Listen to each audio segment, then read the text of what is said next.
Shadow of the Colossus. When I was about 17, my boyfriend at the time bought me a couple of different used games for my birthday.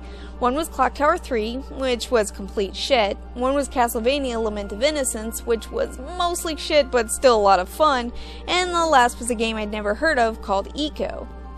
When I put that game into play, a couple of things occurred to me. One was that it was really pretty, 2 was that it was really bizarre, and 3 was that I didn't really care for it.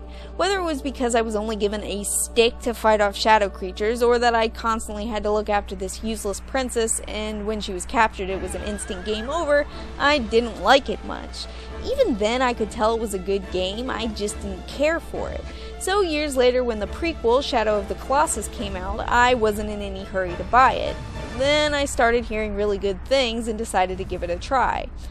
I was instantly in love with this game within the first 10 minutes of playing it. This is a masterpiece. It is gorgeous. I love that it's more of a puzzle game than a hack and slash button masher. I love how realistic the movement and physics feel. I love how subtle the story is, and I love how quiet the game gets in between colossi. This game is a work of art, and it is unlike anything I have ever seen, and most likely there won't be anything like it again. Half-Life 2. Now, the orange box was the first game I bought for the 360, but I didn't actually buy it for Half-Life 2, despite it really being the whole point of the orange box. But yeah, we'll get to that later. It actually took me a while to finally play this game all the way through. When I first played it, I didn't get too far, mainly because I really hated that water hazard chapter. And I still hate it, but I finally just picked the game up and played through it, and everything from that point on only worked to solidify my adoration for this game. I love the characters. Alex Vance, fuck, what is the opposite of a man crush? She is probably the best female character in any game I've ever played. And really all the NPCs are likable. The story is really well written, the design is brilliant, everything about this game just shows Valve's excellent standards.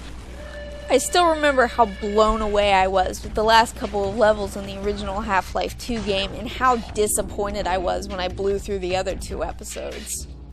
If there's any downside to liking this game, it's that I have now joined the large group of people who are impatient for episode 3 to come out. Psychonauts. And here's platformer number 3, although this particular game is unlike any other game I've seen before. Created by Tim Schafer, a big name in the old PC point-and-click adventure games, Psychonauts was Schafer's first release under his own company, Double Fine. I knew that I wanted this game from the moment I first set eyes on the trailer, and when I finally got my hands on it, it did not disappoint. There are so many things Psychonauts has going for it that it's going to be hard to cut this short, but I'll try my best.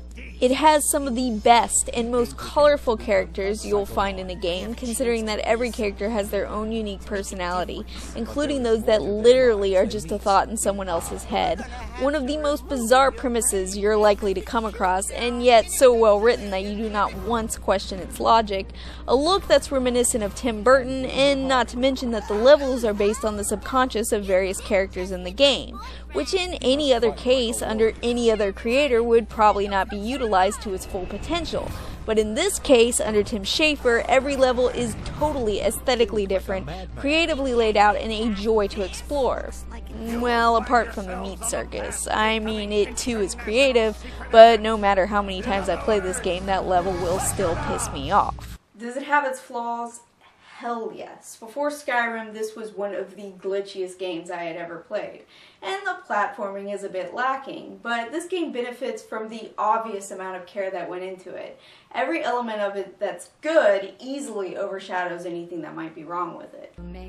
Portal and Portal 2, another instance where I have to list more than one game. As I've already said, the first game I got for the 360 was the orange box, but I bought it for Portal, not Half-Life 2. The only reason I decided to get the whole thing rather than just buying Portal separately was because I felt this was a better deal, and I had heard Half-Life was good too. And it is, it's become one of my favorite games, but Portal still ranks higher with me, and I think that's a sentiment I share with a lot of people considering how big this game was and is. The game itself is designed magnificently, the portal physics and the puzzles are really well done, and it would have still been an immaculately designed game if it hadn't had its sense of humor. But it was the sense of humor that made it as popular as it is. The first Portal game is perfect. It's pretty much a game without flaws. That's why when I heard they were making a sequel, I was not that excited about it. How can you build on a game that's perfect? Well, I can't in all honesty say Portal 2 is a stronger game, and the puzzles have certainly gotten easier, but I can say that I enjoy it as much, if not more than the first. It really does offer a completely different experience, which is the way a sequel should probably go.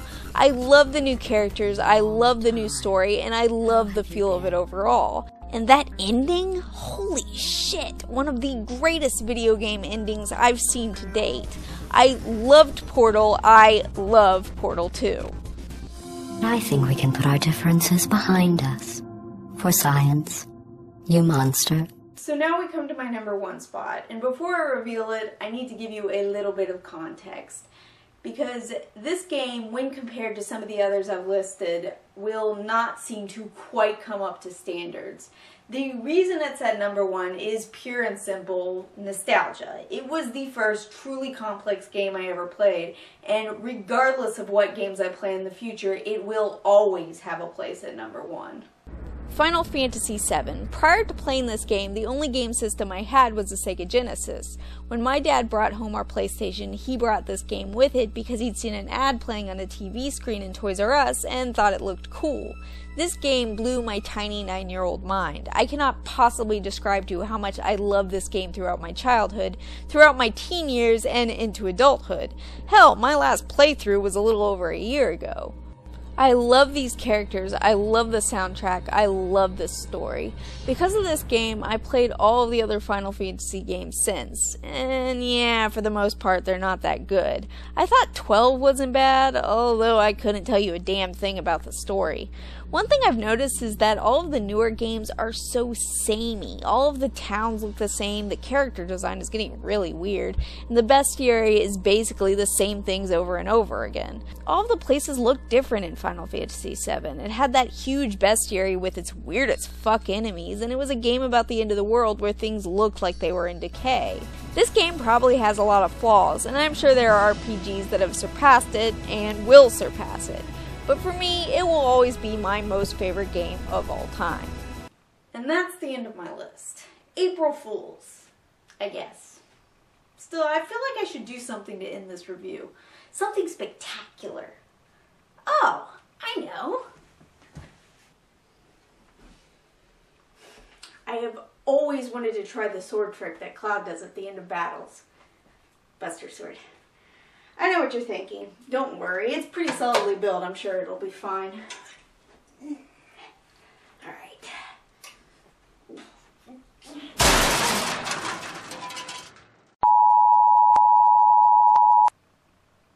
Was I saying something? Was I in the middle of a review? Oh, well, that explains the headache.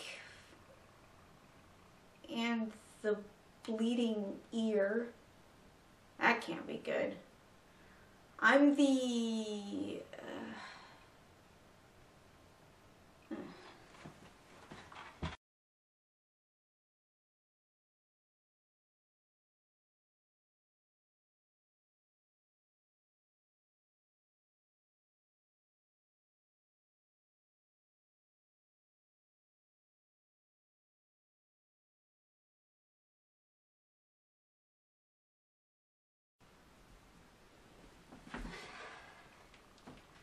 I've always wanted to try the sword trick that Cloud does at the end of the battles.